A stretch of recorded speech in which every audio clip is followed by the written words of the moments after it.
That was step one, covering the canvas with the white, slightly tinged with blue-green. And now I'm going to just outline, well, it's going to be a background colour for the trees. And I'm going to have the biggest tree here and kind of move into smaller trees in the distance. So step two is painting in the background, or the underpainting of the trees. And like I said, they won't stay black, although it's already quite a light black, so it's more grey. So because of mixing with the white's still wet. So this is how I've done it, a big tree there and then smaller and smaller in the distance. And I'm using a filbert brush, but just any brush will do if it's got, to make the fine branches of the trees. The painting has partly dried overnight. It's almost dry to the touch, but not completely. I'm going to use transparent phthalo blue, cool. I'm going to use it for the distance, and as we get closer, I'll use a warmer blue. So I'll start up there. I've thinned it out, but it's not thin enough. So I'll just add some more oil. I might need a bigger brush. So this is, I'll just put little bits of it around, and then get some more oil on the brush to spread it around. As you know, I fill branches, but I was debating whether to add the blue before I did the branches, or just do the stem of the trunk of the tree. And I decided to do the branches as well, but add the colour before I put the leaves on. So that the background, this background mist is going to be covering the leaves as well, but I'll do the leaves differently.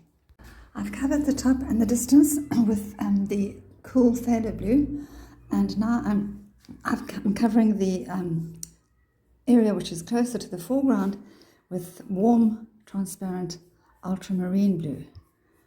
And I must say I love the phthalo blue more, but to bring the colour closer, you have to use a warm colour. So, and then the two will blend, and you also probably won't see that much of the blue once the leaves are on, but just in case it's peeping through here and there. I might have to add some more on afterwards, but hopefully not. Maybe just give a general glaze over everything, just with oil. And I've wiped away some of the colour that was around the moon to just reveal the moon a bit more, so that the light is glowing around the moon. Touches of turquoisey green and olive underneath, and many different shades. So it's going to be a process of layer by layer.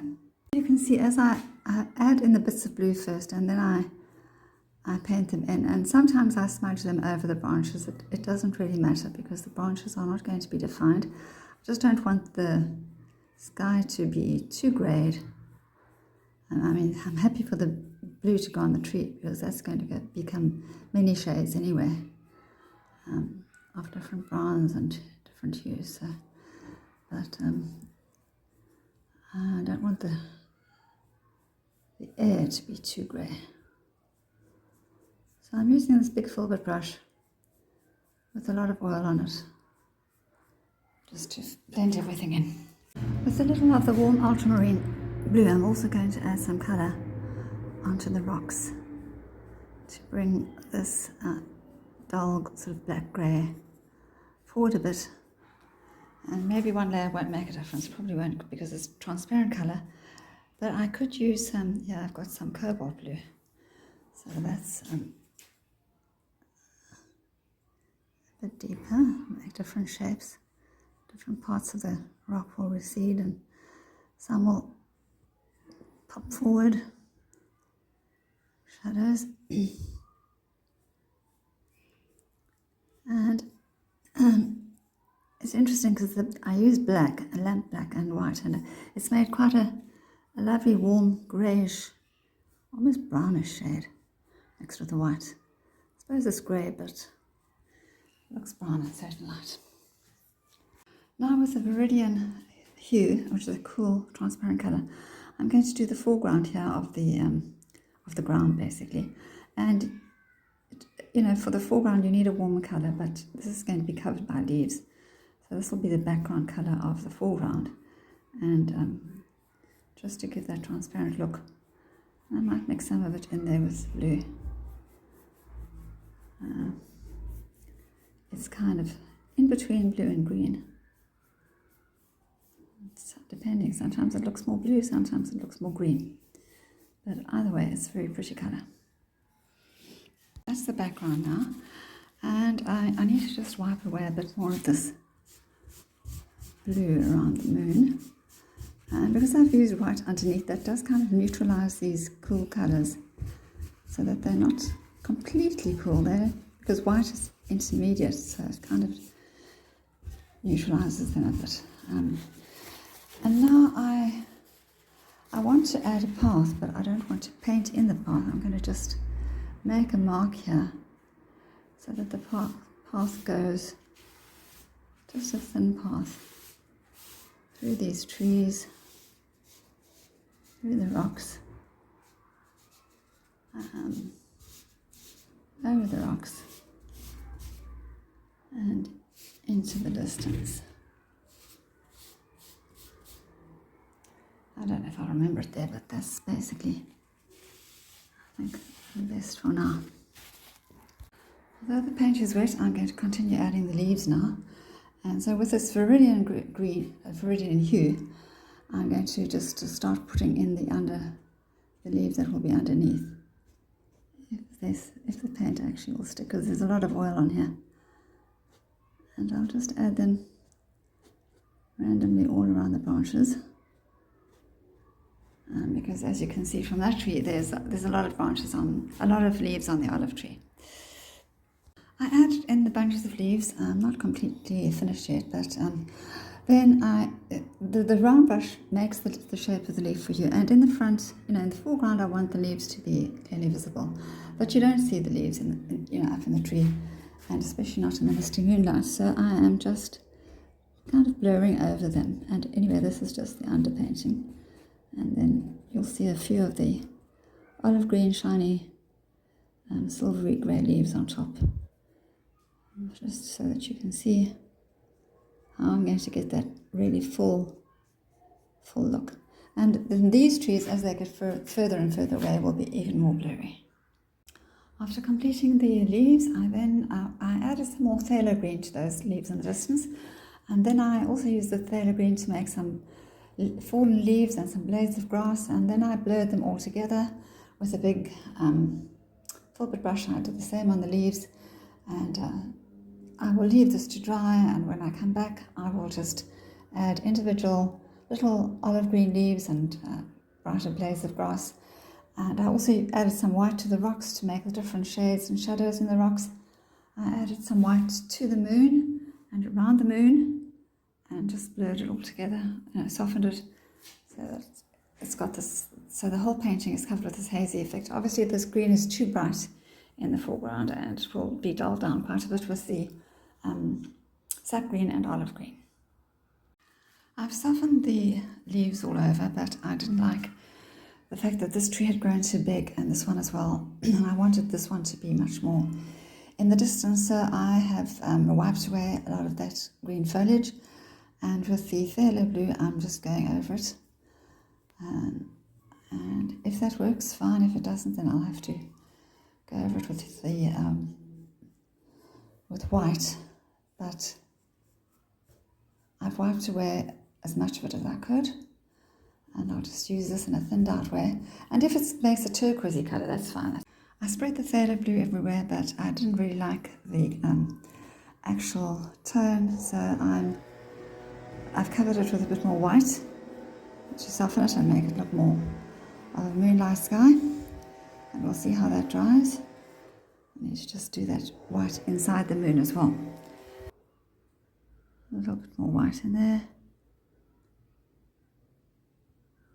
Make it a little bit more silvery moon.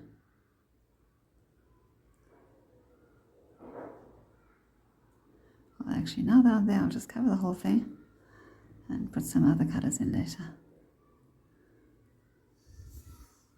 Now I'm starting to add the olive green mixed with a little white into the leaves in the foreground, and so these can be a bit clearer than the ones that were there before, and a bit brighter, although still with that silvery look in the moonlight. And as I get further away, they'll get smaller and smaller. They'll just be little touches with the tip of the brush. The olive leaves are on the two front trees, and I think you can see it makes quite a difference. It's a lovely colour, the olive mixed with the white. These trees I'm going to do differently, because first I'm going to mix some burnt umber, actually raw umber and white for the tree trunks from the biscuit. And then I'm going to use that same raw umber and white for the leaves of this tree, because it makes a lovely silvery colour depending on how much white you add. And I think that will suit those trees in the distance and more in the moonlight than the olive. But I'll see, I might add a little olive green in between. I also added some olive green leaves and some pure blades of grass which are in pure olive green without the white. But I'll have to wait for it to dry so I can add some more. It's not it's blurring a bit too much at the moment. What a lovely combination that raw umber and white, and then just the raw umber on its own makes, and just the sweeping motions, sweeping it up into the branches, gives that lovely gnarled look. And the roots grow out; they grow out all over the ground. Trees, I need them to be a lot darker, even though they're in the silvery moonlight. They still need to have some darkness in them. I think the trees look much more pleasing now in the moonlight. And now with the raw umber and white mix, I'm going to add in some leaves into these trees, some silvery grey leaves.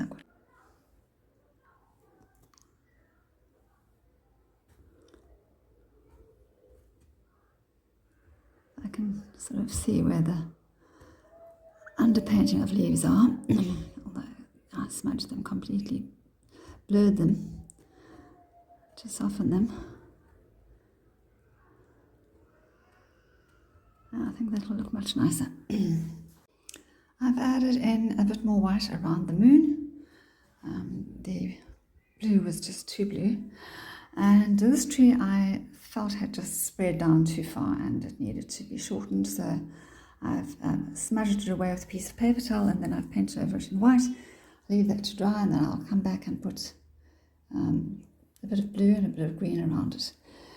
So for now, that's all I'm going to do. I'm going to leave it and see once it's dry if I need to add any more bits of olive green in there. I've also added bits of the silvery grey in these trees, not too much, just here and there, and just sort of in the shadow of the moon, not on these leaves underneath, and touches of silver on the rocks.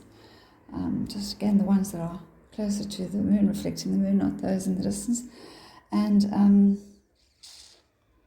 the only thing I'm thinking of is maybe adding a few little red poppies, because this is meant to resemble an olive grove growing in the hills of Jerusalem, the eye of the universe, and red poppies do grow everywhere in Israel, so perhaps I should add a few in between the olive groves.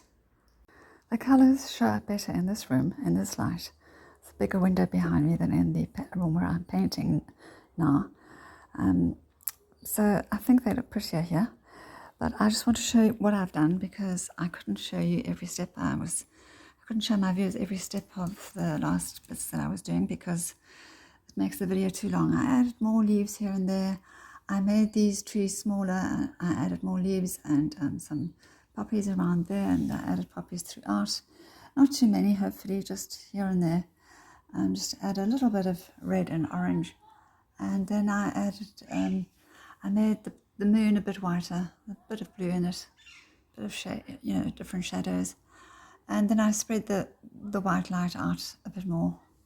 I love painting, and I could paint all day and change things all day, but one has to know when to stop sometimes. Please like and comment, and do subscribe if you haven't. Bye for now.